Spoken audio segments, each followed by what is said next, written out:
सदन में नेताओं की चिखियाहट के बाद अब टॉप नौकरशाही पर आरोप। चेस्टर हिल में जो हुआ वो संदेह के घेरे में। मुख्य सचिव पर आरोप, सीएस ने लगाए पूर्व नौकरशाहों पर आरोप। लूट घसूट में प्रदेश एक कदम आगे बढ़ा। 1500 करोड़ रुपए का घोटाला, सरकार का संकट बन सकता है बंदर के हाथ में उस तरह। नमस्कार, टाइम्स हिमाचल देख रहे हैं आप। सोलन में चंबा घाट के पास एक स्थान है चेस्टर हिल, जो आजकल बहुत चर्चा में है। दरअसल वहां पर बड़ा कंस्ट्रक्शन हुआ जिसमें आरोप ये लगे हैं कि काम ना तो नियमों के मुताबिक हुआ और ना ही पारदर्शी हुआ है। सीधे सीधे इसमें मुख्य सचिव संजय गुप्ता का नाम सामने आया तो सरकार से लेकर नौकरशाही में हड़कंप मच गया।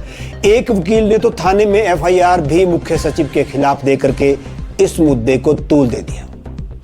बात सिर्फ एक मुद्दे की नहीं है, बात है कि जहां पर यह काम हुआ वहां पर धांधलियों की एक लंबी फेहरिस्त सामने आ रही है। खरीदार बाहर के हैं और नाम स्थानीय लोगों का है। राकेश सिंघा और उनकी पार्टी ने तो मौके पर जाकर के सिस्टम की पोल ही खोल दी। अब बारी बारी से इसको धीरे धीरे से सिस्टम में इसको समझते हैं। पहले तो मुख्य सचिव पर नियमों को ताक में रखकर रिश्वत से चेस्टर हिल प्रोजेक्ट में निवेश करने का आरोप लगा है। फिर मुख्य सचिव ने पूर्व के 3 मुख्य सचिवों को इसमें लपेट लिया, जिसमें एक तो है आरडी धीमान और दूसरे हैं प्रबोध सक्सेना, और हल्के स्वरों में एक इशारा श्रीकांत बाल्दी की ओर भी मुख्य सचिव ने कर दिया। इनमें से 2 तो अभी मौजूदा सरकार के साथ जुड़े हुए हैं, कोई रेरा में है, कोई अपने तरीके से बिजली बोर्ड में है, तो कहीं ना कहीं वो काम कर ही रहे हैं। लेकिन श्रीकांत बाल्दी की ओर भी इशारा रहा संजय गुप्ता का। अब ये नौकरशाही का वही काला चेहरा है जहां बिल्लियां लड़ रही हैं और बंदर तमाशा देख रहे हैं। वैसे भी नौकरशाही को हाथ सुमिरनी, बगल कतरीनी जैसे उपमाओं से भी नवाजा जाता रहा है। इस मुद्दे पर मुख्यमंत्री ने भी लाइटर मोड में कह दिया कि ये नौकरशाहों की आपसी लड़ाई होती है और ये लड़ते ही रहते हैं, इसमें ज्यादा ध्यान देने की जरूरत नहीं, ये मुख्यमंत्री सुक्खू जी कह रहे हैं। जबकि नौकरशाहों की आपसी लड़ाई के पीछे एक बड़े बंडलबाज गिरोह और धांधलियों का पिटारा कभी भी खुल सकता है।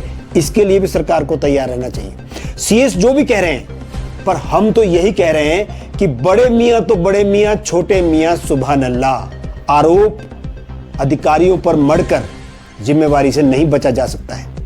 दूसरी ओर मार्क्सवादी पार्टी इस पर उग्र हो चुकी है और स्वयं राकेश सिंघा, संजय चौहान, विजेंद्र मेहरा और उनकी पूरी टीम ने मौके पर जाकर के इस धांधली और वायलेशन पर आंदोलन का बिगुल भी फूंक दिया है। चेस्टर हिल में मलबे की डंपिंग जिस प्रकार से छोटे छोटे और बड़े नालों को रोक करके कर दी गई है, उसमें एक बात तो तय है कि आने वाली बरसात में आने वाला जो ये बारिशें होंगी, उसमें किसी बड़ी से बड़ी आपदा के लिए भी सोलन जिला, चंबा घाट का क्षेत्र और ये चेस्टर हिल जहां है, वहां के लोग अब तैयार रहे।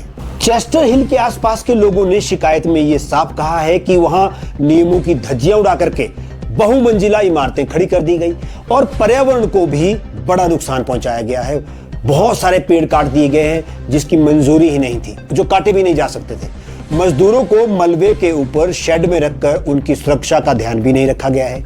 स्थानीय निवासी जो वहां के हैं, राजीव शांडिल ने भी शिकायत में कहा था कि 274 बीघा जमीन पर सीधी वायलेशन हुई है। तफ्तीश होने पर एसडीएम की टीम ने मुआयना भी किया। तहसीलदार ने एक रिपोर्ट बनाई, उसमें स्पष्ट किया कि यहां पर नियमों की अवहेलना हुई है। आरोप यह भी लगे कि इस रिपोर्ट को मुख्य सचिव ने निरस्त कर दिया। मुख्य सचिव यही संजय गुप्ता जी, इन्होंने इसको निरस्त किया है, जबकि वो कंपिटेंट अथॉरिटी ही नहीं थी। सीएस ने अपनी पावर और कुर्सी का गलत इस्तेमाल किया है, यह विपक्ष भी कह रहा है, बीजेपी भी कह रही है, नेता प्रतिपक्ष भी कह रहे हैं और कम्युनिस्ट पार्टी भी कह रही है, राकेश सिंघा भी यही कह रहे हैं। जबकि सीएस संजय गुप्ता ने यह कहा कि उन्होंने इस पर अपना ऑब्जर्वेशन दिया, ना कि इसे निरस्त किया। साथ ही अपने जीपीएफ से 75 लाख निकाल करके यहां जमीन खरीदी थी, इसमें उन्होंने कोई धांधली नहीं की है, यह उन्होंने अपना पक्ष रखा है। पर सवाल तो यह है कि धांधली थी तो रेरा ने इसे पास कैसे कर दिया? ना 118 की बात करें, पर्यावरण की बात करें, ये सब इश्यू तो थे ही, फिर रेरा ने इसको पास कैसे किया? अब इसको ऐसे समझते हैं कि क्या नौकरशाही हिमाचल में हमेशा से सत्तासीन नेताओं पर भारी रही है? थोड़ा पीछे जाएं तो धूमल सरकार में भी जब नौकरशाही को लेकर के विवाद हुआ था और इस तरह के आरोप लगे थे, तो धूमल साहब का भी यही बयान था जो आज मुख्यमंत्री सुखविंदर सिंह सुक्खू दे रहे हैं। नौकरशाह लड़ते रहे, नेता अपना उल्लू सीधा करते रहे। लेकिन इस बार चेस्टर हिल को लेकर विवाद होना तय है, क्योंकि ऐसा बहुत कुछ है वहां पर जिसकी अवहेलना हुई है, नियमों की धज्जियां उड़ी है। कम्युनिस्ट पार्टी पहले ही से मुद्दा बना चुकी है, तो वकील विनय शर्मा की शिकायत भी दर्ज हो चुकी है।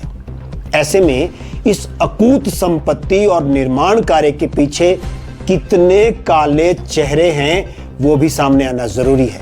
अगर 118 की वायलेशन है, अगर रिश्वत जालसाजी इसके पीछे है, अगर पर्यावरण को ताक पर रखकर कार्य हुआ है, अगर टीसीपी के नियमों को नजरअंदाज किया गया है, बहुमंजिला इमारतें खड़ी कर दी गई है, अगर नौकरशाही ने इसके पीछे काला धंधा किया है, तो फिर निष्पक्ष जांच होनी ही चाहिए और सच सामने आना चाहिए। यह मुख्यमंत्री की भी साख का मामला है और ऐसा ना हो कि लोग मामले पर सीधा सीधा फिर यही कहे, अंधेर नगरी चौपट राजा। चलते चलते आपको अगर हमारी ये खबर अच्छी लगी तो हमारे चैनल को, टाइम्स हिमाचल को लाइक, सब्सक्राइब और फॉलो करना ना भूलें। और हां, इसे शेयर भी जरूर करें। नमस्कार।